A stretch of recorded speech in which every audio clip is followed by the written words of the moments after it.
Good evening and welcome to SVG-TV News for Thursday, August 29th, 2024. I am Jennifer Richardson with the details. Assessment carried out by the Richmond Vale Academy on the Coral Nursery in Miro shows that 70% of the coral tables were damaged due to the passage of Hurricane Beryl. The NGO We Are Miro is in charge of the coral nursery. They grow coral fragments in the nursery on tables under the sea, which are then transplanted to the reefs. Coral project leader with the Richmond Vale Academy, Tobias Herberg, carried out the assessment on the coral nursery in Miro, and he tells SVGTV News that corals are evident, but the majority was destroyed. Luckily, they still had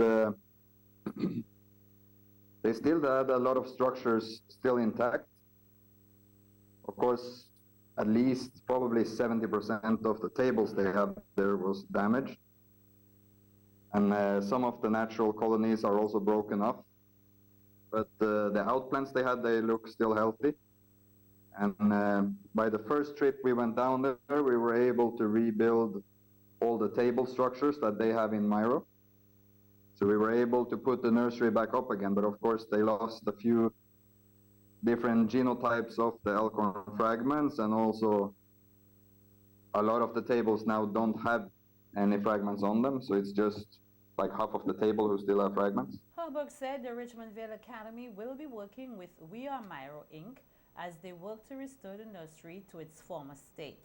He said during their assessment, minor restorative work was done. However, several coral gardeners from mainland St. Vincent will be forming a group to start major work by next month. So then now we are looking at going down there from September, moving down to at least December. We want to have a few people from the group on mainland to go down to assist them to maintain the nursery, to clean it, monitor the outplants, also to see how affected the natural colonies around the area is after the hurricane. So we want to go down.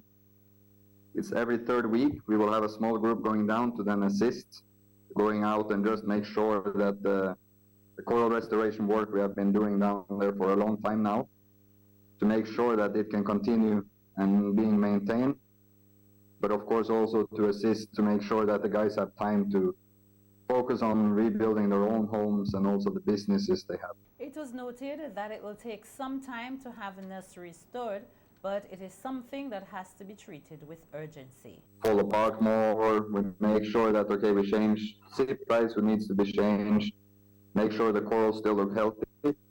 We also kind of expect probably from October and until January, we will have another bleaching event that we need to document. And then hopefully after that bleaching event is when they can start to rebuild it more back to where it used to be. So from today's date, at least probably a year time before it's a little bit more back to where it used to be. And then they will also expand it even more than we had to, with adding different structures like we do on mainland St. Vincent. We have some rope structures. And we have seen during the hurricane that they are a little bit more resilient to that type of strong winds and a lot of currents and swells.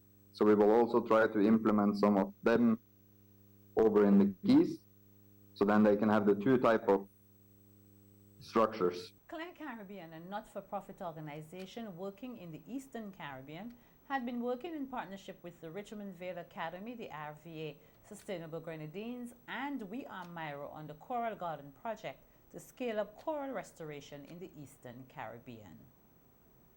In an effort to avoid dengue fever in schools, the Ministry of Education and the Ministry of Health have put several measures in place, including the wearing of long pants to protect children as they return to school. For some schools, it would mean that girls would have to wear long pants and most first-form boys. Headmaster of the St. Vincent Grammar School, Hugh Collins Sam, said the school will be adhering to all recommended measures. We are not going to go against what the recommendations from the Ministry of Health, what their recommendations are. So we did explain to our first form parents that we would be accommodating them coming to school in a blue long jeans, or if they can afford to purchase long khaki pants, we would accept that as well. And long sleeve shirt, a white long sleeve shirt, or if they want to wear their school shirt, is also an option.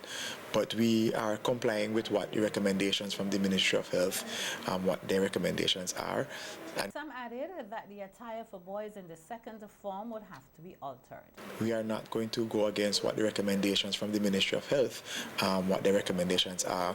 So we did explain to our first form parents that we would be accommodating them coming to school in a blue long jeans, or if they can afford to purchase long khaki pants, we would accept that as well.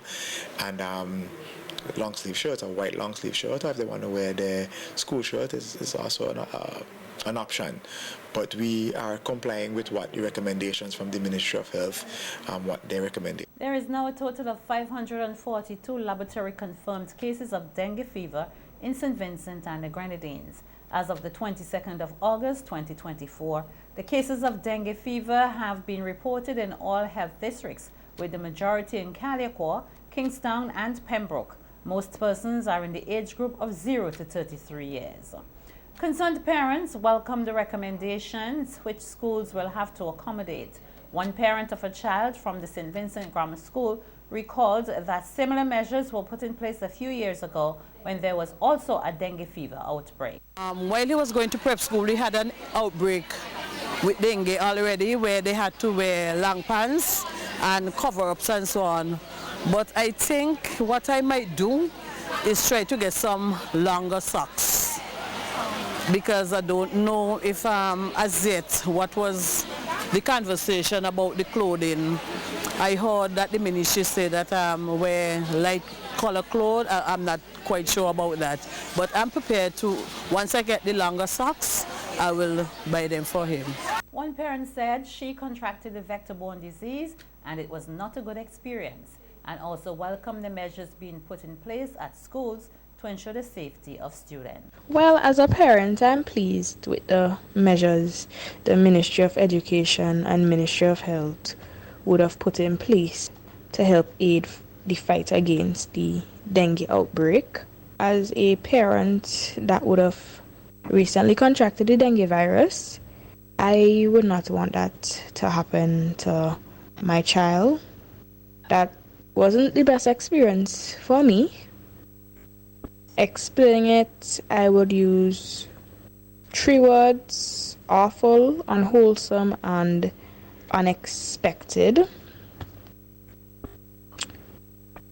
Much appreciation is shown to the ministries in their efforts to see that the persons are making sure to keep their children safe against dengue virus. Royal St. Vincent and the Grenadines Police Force, the RSVGPF, successfully executed a major operation resulting in the arrest and conviction of a local athlete for drug-related offenses. On August 27, 2024, members of the Rapid Response Unit, the RRU, conducted a search warrant at the home of Damal Francis in Paul's Avenue. During the search, officers discovered a substantial quantity of illegal narcotics, including 1,273 grams of cannabis and 280 grams of cocaine, both intended for distribution. Additionally, a significant amount of cash totaling $14,011.04, which included US $679, EC $12,191.40, and Barbados $5, was seized and is currently under investigation by the Financial Intelligence Unit, the FIU, to determine its connection to illicit activities. This seizure will be subjected to the appropriate legal processes. Francis was arrested and brought before the Barody Magistrate Court on August 28, 2024. He pleaded guilty to the charges and was sentenced to 7 months imprisonment for the possession of cocaine. He also received a suspended sentence of 7 months for the possession of cannabis. Sea turtle protection, and that's the possession of cannabis. Police are currently investigating the circumstances surrounding the death of an adult male found on Kettle's Beach earlier today, August 29, 2024. The deceased was identified as Michael Dalloway, a 40-year-old resident of Kettle's who was known to have a mental health condition. Police said they were alerted by an anonymous report of the discovery of the male body, after which they responded to investigate the scene. The district medical officer, the DMO, attended the scene and pronounced Dalwe deceased. A post-mortem examination will be conducted to determine the exact cause of death. The investigation is ongoing and police are urging anyone with relevant information to contact the police emergency 999 or 911. Police control at 784-457-1211. Criminal Investigations Department or the Major Crimes Unit at 784-456-1810 or the Cattell's Police Station at 784-456-1750. The Royal St. Vincent and the Grenadines Police Force is seeking the public's assistance in identifying and locating 2 individuals captured on CCTV footage in connection with a criminal investigation. The footage, recorded in low light conditions, shows 2 male suspects wearing hoodies. One of the suspects is wearing a dark-colored tam with his face exposed, while the other has his hoodie pulled up to cover his face. If you can identify either of these individuals, particularly the one with his face visible, please contact police emergency at 911 or 999. The Criminal Investigations Department at 1-784-557-1211, extension 4837, or reach out to any police station or officer you are comfortable speaking with. All information received will be treated with the highest level of confidentiality. The SVG Met Services is monitoring a weather system in the central tropical Atlantic Ocean, which is producing some disorganized showers and thunderstorms. Environmental conditions appear conducive for gradual development of this tropical wave, and a tropical depression could form by early next week, while it moves westward at 10 to 15 miles per hour as it approaches the Lesser Antilles. Meanwhile, the Met Office notes that weak, unstable conditions are currently affecting the islands and is advising residents and motorists in areas prone to flooding and landslides or near rivers and streams to be on alert. Winds are east-northeast to east-southeast at 155 kilometers per hour or 9 to 16 miles per hour, with higher gusts near showers. Sea conditions are slight to moderate in open waters with swells at 1 meter to 15 meters. Sea turtle protection will be the main focus by the Sustainable Development Unit in the next few years as they seek to ensure preservation of the various species.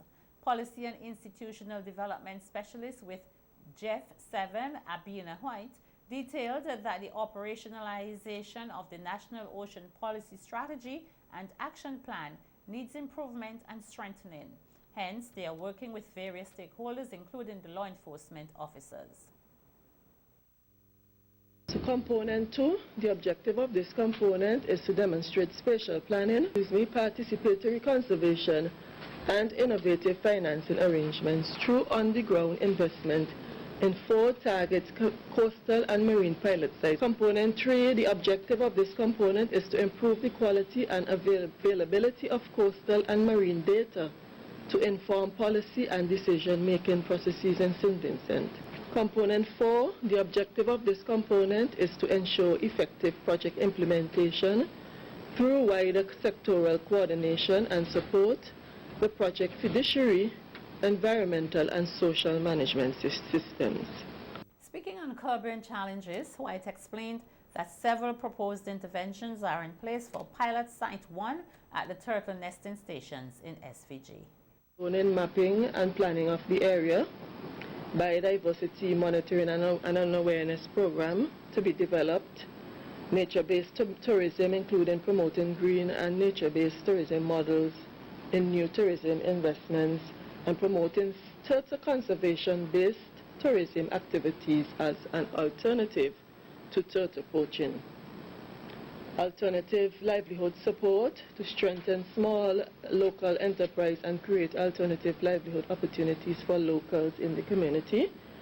Also importantly, to reduce marine pollution, a major threat. at Brighton and Diamond beaches, and to develop a solid waste management plan to protect marine resources. And lastly, eco-engineering for shoreline protection in assessing the feasibility of the stabilization and mangrove and shoreline vegetation restoration.